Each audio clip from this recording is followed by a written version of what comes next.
Assalamualaikum warahmatullahi wabarakatuh. Kepada pemirsa MTA dimanapun Anda berada, kembali lagi bersama kami di program Seruan Khalifah.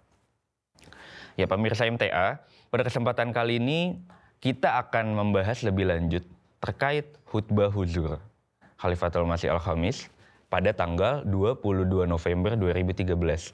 Yang mana di situ huzur membahas tentang keimanan. Nah, berbicara keimanan, ketika kita berbicara keimanan itu pasti tidak luput dari konsep ketuhanan. Ketika kita berbicara ketuhanan, tentu pasti akan membahas juga terkait umatnya, nabi ataupun imam akhir zaman yang pasti rekan-rekan MTA juga jumpai bahwa semua agama itu pasti menunggu sosok imam di akhir zaman ini. Bersama Maulana Anom di sini. Assalamualaikum, Pak Anom. Waalaikumsalam warahmatullahi wabarakatuh. Sehat, Pak? Alhamdulillah sehat. Alhamdulillah. Ceria banget nih Pak, saya lihat senyumnya. Ya, karena ini bahasan yang sangat menarik pada kesempatan kali ini. Menarik sekali Pak memang. Oke, mungkin dari konsep Imam Mahdi itu sendiri Pak, sebelumnya kan semua agama mempercayai itu ya Pak. Semua agama mempercayai nubuatan bahwa memang ada sosok itu di akhir zaman. Dan artinya mereka semua sudah percaya kalau konsep kenabian itu belum tertutup. Nah, tapi konsep ini juga bisa jadi sebuah malapetaka apabila gimana kalau nubuatan itu benar semua Pak? Otomatis tiap dari agama menunggu sosoknya masing-masing dong, ya nggak sih? Nunggu sosok yang mereka percayai dari versi mereka. Nah, apakah nggak jadi peperangan tuh Pak, konsep itu? Iya, memang benar. Tadi seperti yang disampaikan oleh Kang Falah di awal, setiap agama ini ternyata kompak ya. Iya. Kekompakannya adalah menunggu kedatangan utusan Tuhan di akhir zaman yang akan memenangkan agamanya masing-masing. Maka tadi Kang Falah bilang, waduh ini kalau semuanya datang ini akan terjadi peperangan gitu ya. Kacau akan balau. terjadi kekacauan. Misalnya semua agama-agama itu mengatakan bahwa kedatangan utusannya ya atau jagoan mereka masing-masing dalam agama itu datang di waktu yang sama, yaitu sama-sama di akhir zaman. Nah, kalau semuanya datang di satu waktu yang sama di akhir zaman, wah berarti ada berapa jagoan dalam setiap agama kan? Iya, betul. Ada berapa imam ini? Dan tujuannya satu, memenangkan agamanya masing-masing. Nah, coba, wah itu pasti akan berantem kan? Wah ini Imam Mahdi dari umat Islam nanti akan mungkin berkelahi dengan Al-Masihnya dari orang-orang Kristen dan juga Krishna Buddha. Wah, ini adalah satu konsep sebenarnya yang diperbaiki oleh Hadrat Masih Maud alaihissalam. Oke, Hadrat Masih Maud alaihissalam ini sendiri Imam Mahdi. Iya, beliau adalah sosok Imam Mahdi yang dijanjikan oleh Hadrat Rasulullah Shallallahu Alaihi Wasallam di dalam umat Islam. Jadi kedatangan tentang wujud ya Rasul utusan Tuhan di akhir zaman ini kan yang baru ya mendeklar bahwa saya adalah orangnya, itu adalah Imam Mahdi dari kalangan umat Islam. Dari agama-agama yang tertua yang tadi disebutkan, Krishna belum ada yang mengaku Krishna datang kan?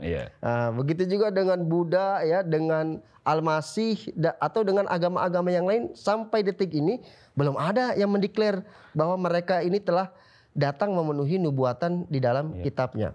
Tetapi di dalam umat Islam sudah ada, yaitu pendiri Jemaat Ahmadiyah ya, Hadrat Mirza Ghulam Ahmad alaihissalam. Karena beliau yang telah datang di dunia ini, maka beliau meluruskan tuh cara berpikirnya. Oke, ini kita masuk ke tujuan Imam Mahdi turun ya. Tujuan imam itu diutus sama Allah Ta'ala.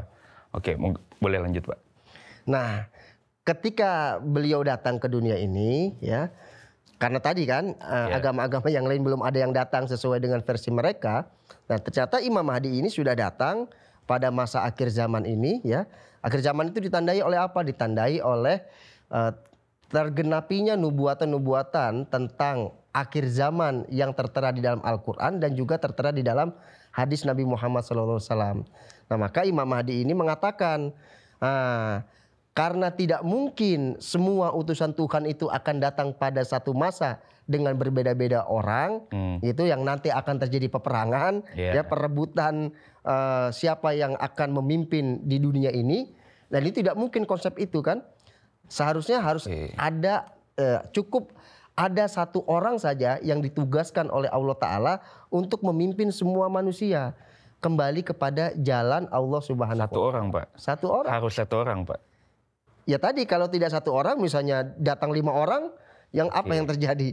Ya kan, bukan membawa kedamaian, bukan membawa kenyamanan bagi pemeluk agama. Jadi saling mengunggulkan kelompok masing-masing ya, Pak. Iya. Sebenarnya umat Islam tuh udah ada, Pak, 2. Apa itu? Satu lagi waktu itu dia ngaku Imam Mahdi dari Depok, Pak. Oh iya, ya kalau mengaku-ngaku sebenarnya banyak ya, dari dulu juga ada yang mengaku tentang Imam Mahdi. Tetapi apakah dia bisa membuktikan dia datang dari Allah Ta'ala, itu poin pentingnya.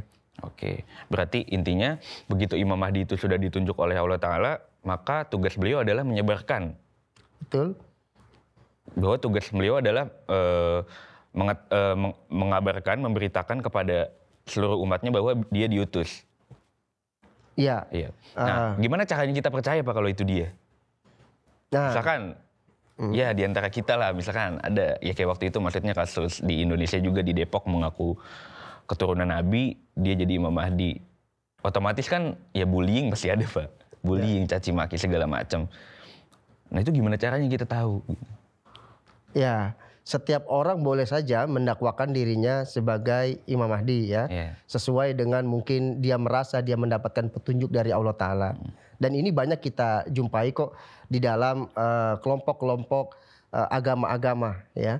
Sampai sekarang pun ada yang masih berpendirian bahwa mereka telah memiliki Rasul yang datang dari Tuhan.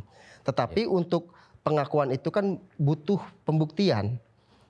Pembuktian itulah yang menjadi sangat penting bagi pengakuan dari seseorang. Apa yang dibawa oleh si pendakwah itu kan harus bisa dibuktikan. Apakah sesuai dengan hadis-hadis Nabi Muhammad SAW dan juga Al-Quran. Jadi pembuktiannya 2. Pada Al-Quran dan juga pada hadis-hadis. Kalau misalnya ingin dibuktikan dalam kitab-kitab yang lain, ya kitab-kitab misalnya Hadrat Imam Mahdi kita, Hadrat Mirza Ghulam Ahmad kan mendakwakan bahwa dirinya adalah juga Al-Masih bagi orang Kristen, Krishna ya bagi umat Hindu. Nah, tinggal apa sih yang ada di dalam kitab umat Hindu tentang kedatangan Krishna di akhir zaman? Tinggal disandingkan dengan pribadi Hadrat Masih Maud alaihissalam. Begitu juga dengan agama-agama yang lain. Apakah ada di dalam diri beliau atau tidak.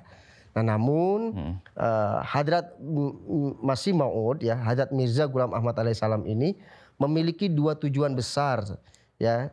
Yang pertama adalah tujuan bagi intern ya. Tujuannya bagi sesama umat Islam dan juga tujuannya bagi ekstern. Nah tujuan bagi intern itu atau bagi umat Islam itu yuhyidina wa yuqimus syariah. Jadi menegakkan agama, din ya. Din salah satu artinya adalah agama atau penyerahan diri seseorang manusia kepada Allah Ta'ala. Dan juga menegakkan syariat. Nah maka, itu, sebentar Pak, mohon maaf. Itu kenapa harus ditegakkan? Ya karena di akhir zaman ini, ya ini sesuai dengan yang disampaikan oleh khutbah Huzur ya. Bahwa Huzur sangat memberikan titik poin yang berat ya pada kondisi zaman ini. Bahwa manusia sudah begitu sangat mencintai dunia, seakan-akan itu tidak ada waktu untuk Tuhan. Coba Fala terasa nggak misalnya di kehidupan mungkin di pekerjaan ya, ketika ada azan memanggil, bagaimana kesibukan yang dimiliki oleh para karyawan itu sehingga sulitnya untuk meninggalkan kehidupan dunia ini kemudian berpaling kepada Allah Ta'ala. Nah seharusnya kan konsepnya dibalik.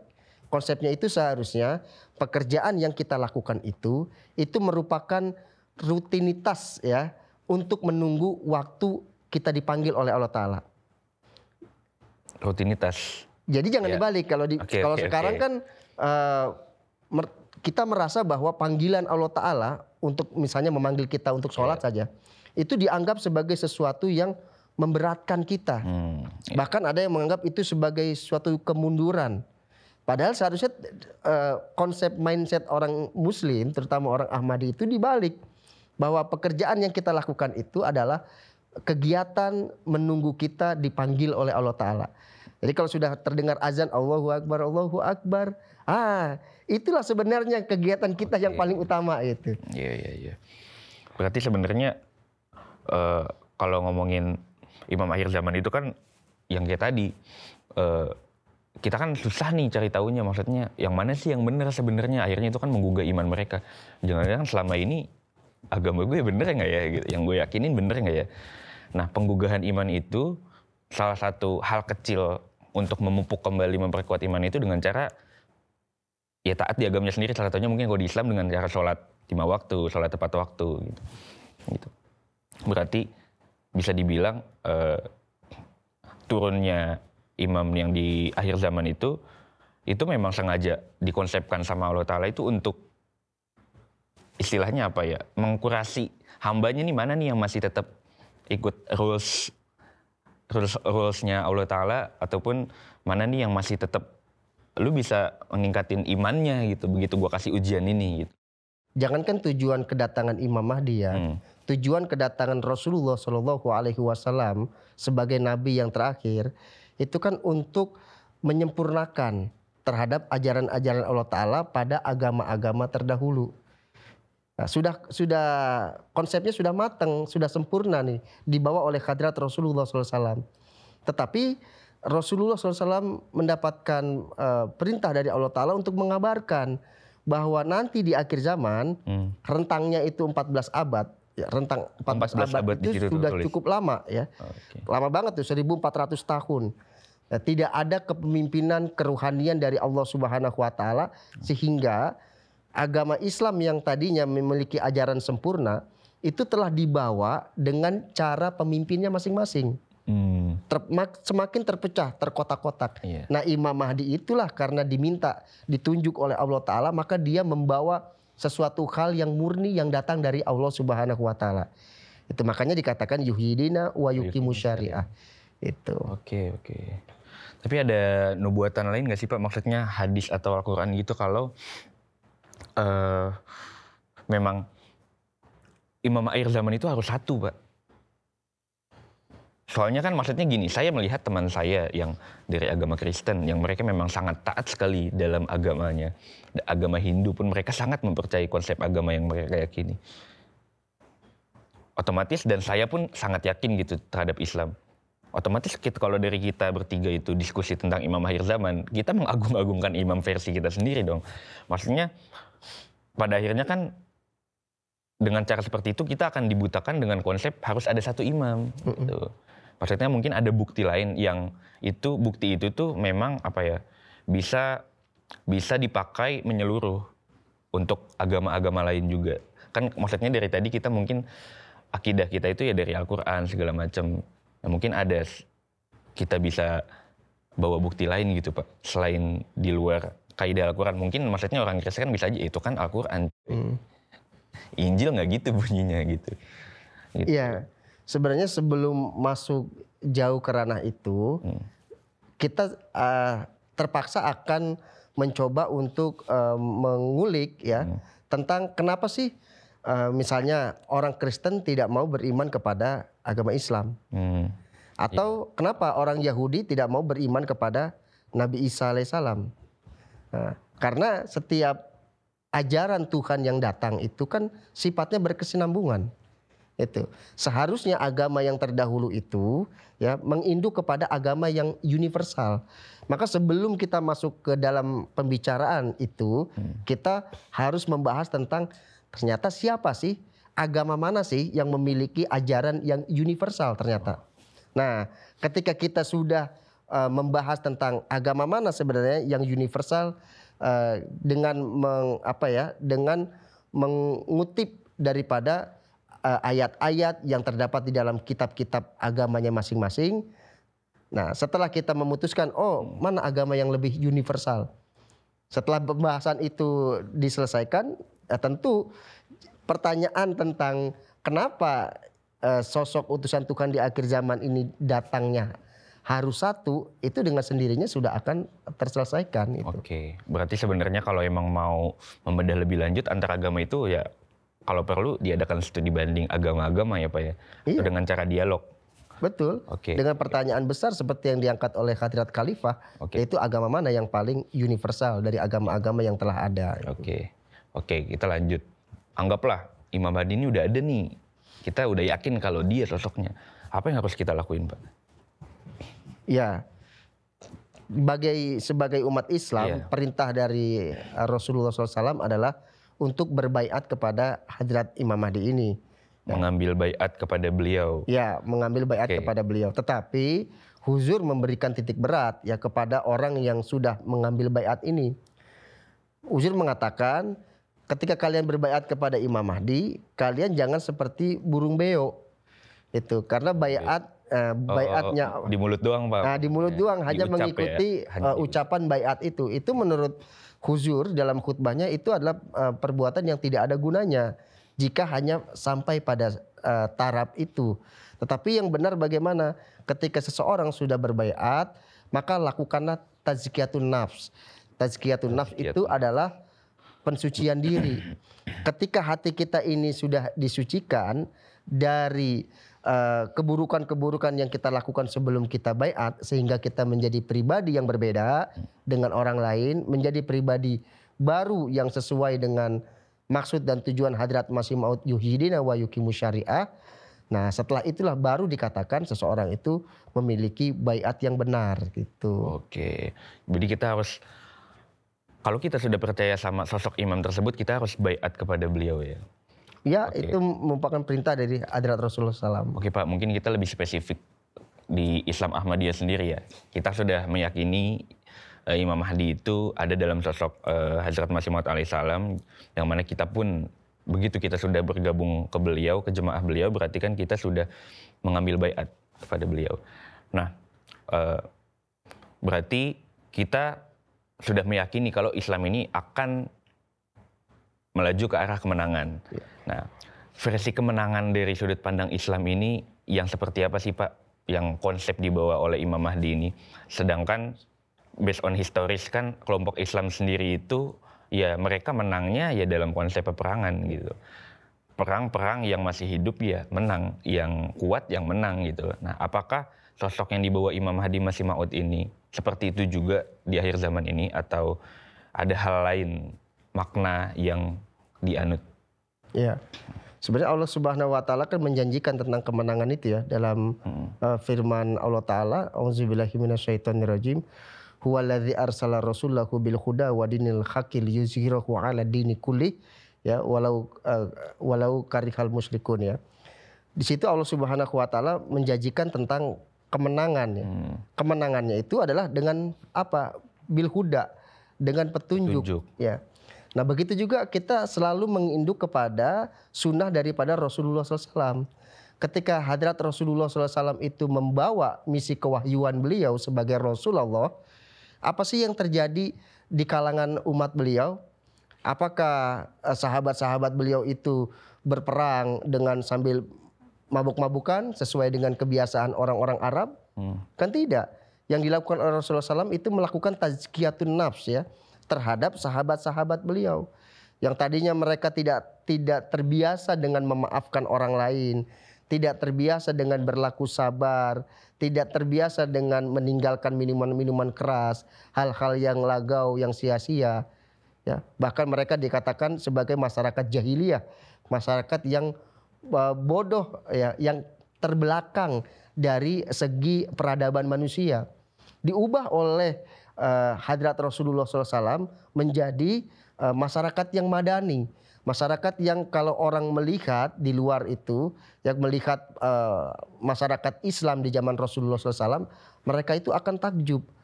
Oh, ternyata yang dapat menampilkan kebaikan-kebaikan, sifat-sifat baik itu adalah orang-orang Islam. Kan itu dengan hudan, dengan petunjuk kan. Oke.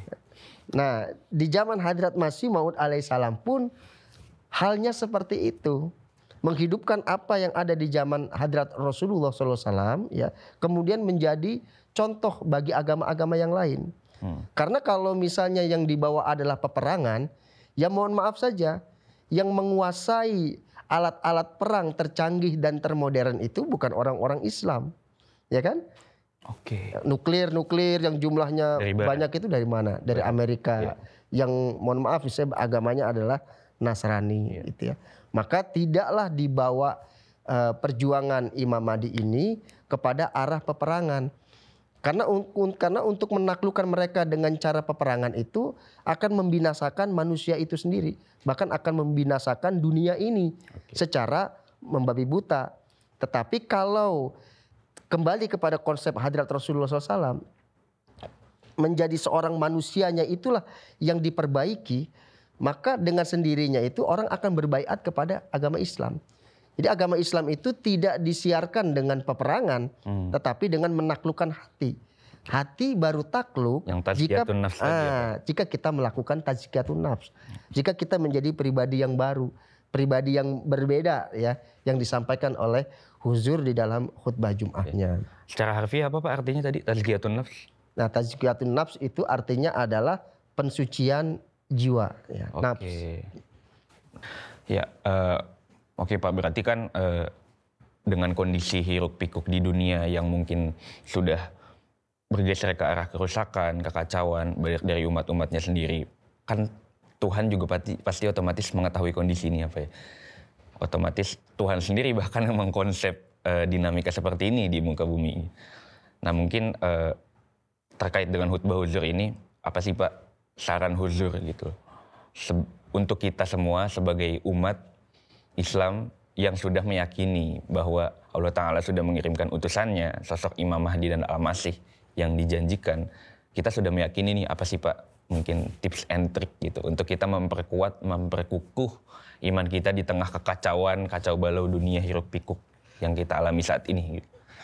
Ya, setiap dari Ahmadi ya harus berjuang menuju kepada jalan Allah Ta'ala.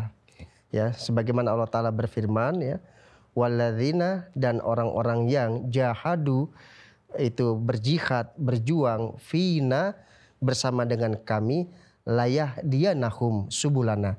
Maka Allah Ta'ala itu akan tunjukkan tuh jalan-jalan kebenaran ya terhadap perjuangan-perjuangan itu.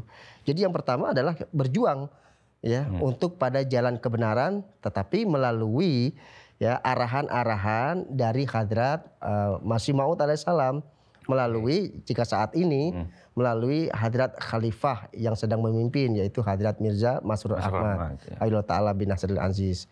Dengan jalan seperti apa ketika kita melalui jalan-jalan jihad-jihad seperti itu kan kita tentu banyak mengalami kesulitan-kesulitan ya kan, tantangan-tantangan. Tidak mudah memang untuk mengikuti jalan-jalan dari Hadrat Masih Maud alaihissalam.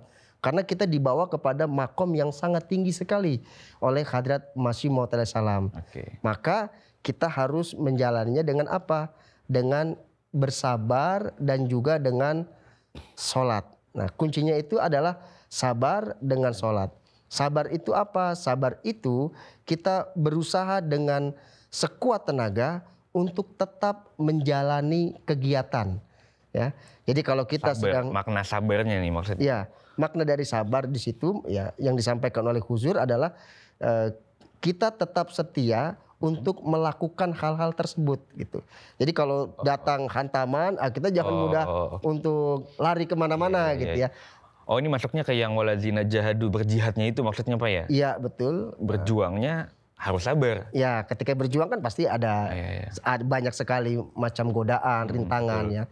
Dalam menjalani itu maka kita harus bersabar. Ya, jangan kemudian cepat patah arang ya, kemudian cepat lemah dan lain sebagainya. Di dalamnya ada kesabaran dan juga ada sholat.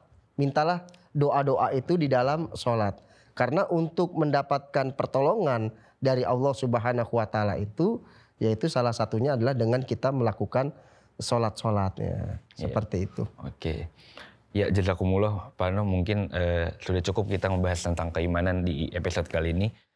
Baik pemirsa MTA dimanapun Anda berada, kita sudah menyaksikan sedikit diskusi tadi mengenai keimanan yang diambil dari khutbah Huzur di November 2013 lalu, yang mana di situ Huzur sangat menekankan kepada kita bahwa dengan kondisi zaman saat ini, kekacau balauannya, dinamika dan problematikanya, kita harus aware terhadap diri kita bahwa kita yang sudah mempunyai privilege, mempercayai dan meyakini bahwa Imam Mahdi dan Al-Masih itu sudah turun di dunia. Kita sudah berbaiat, kita sudah berjanji kepada beliau bahwa kita harus memperkuat dan mengkukuh mengkukuhkan imam kita itu dengan cara yang pertama tazkiyatun nafs. Tazkiyatun nafs atau kita kontrol diri. Jadi self control kita harus jadi concern utama untuk memperkukuh keimanan. Artinya kita harus mengkontrol dari segala macam godaan. Nah ini masuk juga yang kedua, kita harus lebih sabar. Kenapa? Karena di saat kita untuk bertekad untuk berbuat baik, itu godaan dan ujian bukannya banyak lagi, pasti setiap saat ada. Itu makanya kenapa pentingnya sabar. Lalu yang terakhir adalah sholat.